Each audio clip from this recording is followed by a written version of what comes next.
Hi dear students, placement और induction में क्या डिफरेंस होता है। बहुत से बच्चे इसमें बहुत ज्यादा कंफ्यूज हो जाते हैं। तो चलिए हम लोग 1 मिनट के अंदर पढ़ते हैं कि क्या इन दोनों का डिफरेंस होता है। ठीक है, प्लेसमेंट एंड इंडक्शन में आप लोगों को देखना है कि एम्प्लॉय को जब आप ज्वाइनिंग दे रहे हैं वो आपका प्लेसमेंट प्रोसेस हो गया, और जब आप उनको ट्रेनिंग दे रहे हैं वो आपका इंडक्शन प्रोसेस हो गया। बेसिक डिफरेंस पहले आप लोग समझ लीजिए।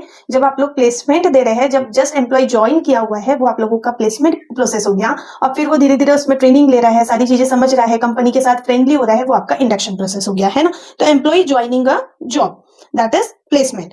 उसको हम लोगों ने क्या किया, वो जो भी पोजीशन के लिए आया हुआ है हमने उसको क्या कर दिया, असाइन कर दिया, दैट इज सेकंड। ये क्या है ना, ये वन टाइम प्रोसेस है कि हाँ, पर्सन को, कैंडिडेट को हायर किया हुआ है और उनको उनका पोजीशन असाइन कर दिया गया है, राइट। इसमें क्या होता है, लिमिटेड जॉब रोल्स होती है, क्योंकि वो नया नया होता है, उसको कंपनी फैमिलियर कुछ नहीं पता होता है, उसको प्रोजेक्ट के बारे में कुछ नहीं पता होता है। तो कंपनी क्या करती है, सब उसको लिमिटेड जॉब रोल दे देती है कि थोड़ा बहुत फाइल वाइल मेंटेन करना एंड ऑल।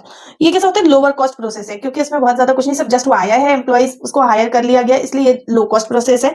और यहाँ पे क्या होता है ना, वो ड्यूटीज को परफॉर्म करना स्टार्ट कर पा रहा है, राइट। इंडक्शन क्या होता है, इंडक्शन में आपको ध्यान रखना है कि वो वर्किंग प्लेस में एडजस्ट होना स्टार्ट कर चुका है, फैमिलियर हो चुका है न्यू एम्प्लॉय विद ऑर्गेनाइजेशन, है ना। न्यू एम्प्लॉयज के साथ भी फैमिलियर हो रहा है और अपने ऑर्गेनाइजेशन के साथ फैमिलियर होते जा रहा है।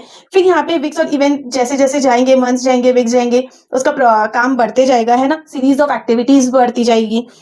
ये कैसा होता है ना, ब्रॉडर कंसेप्ट है। ब्रॉडर मतलब बड़ा कंसेप्ट है, क्योंकि अब वो फैमिलियर होते जा रहा है, वो प्रोजेक्ट के अंदर इन्वॉल्व होते जा रहा है, तो उसका टाइमिंग भी बढ़ेगा, उसका वर्कलोड भी बढ़ेगा, इसीलिए ये थोड़ा ब्रॉडर कंसेप्ट है। यहाँ पे कॉस्ट हायर लगेगी, क्योंकि अब उसको प्रॉपर ट्रेनिंग प्रोवाइड करनी पड़ेगी, सीनियर्स के साथ मीटिंग करनी पड़ेगी, अगर उसको कुछ एक्सपेरिमेंट करवाने हैं तो उसको वो भी करवाने पड़ेंगे। तो यहाँ पे जो कॉस्ट है वो हायर है एज कम्पेयर टू प्लेसमेंट, ठीक है। और यहाँ पे वो सेटल डाउन होना फाइनली स्टार्ट कर देता है। तो यही बेसिक डिफरेंस है कि जब प्लेसमेंट अगर बोला जाए तो जॉब को ज्वाइन करना होता है, और इंडक्शन अगर बोला जाए तो कंपनी की जान पहचान करना होता है। आई होप आपको ये वीडियो समझ में आया होगा, इन दोनों का डिफरेंस समझ में आया होगा। अगर अच्छा लगे तो प्लीज मुझे कमेंट बॉक्स में जरूर बताइएगा। Thank you so much guys, मिलते हैं नेक्स्ट वीडियो में।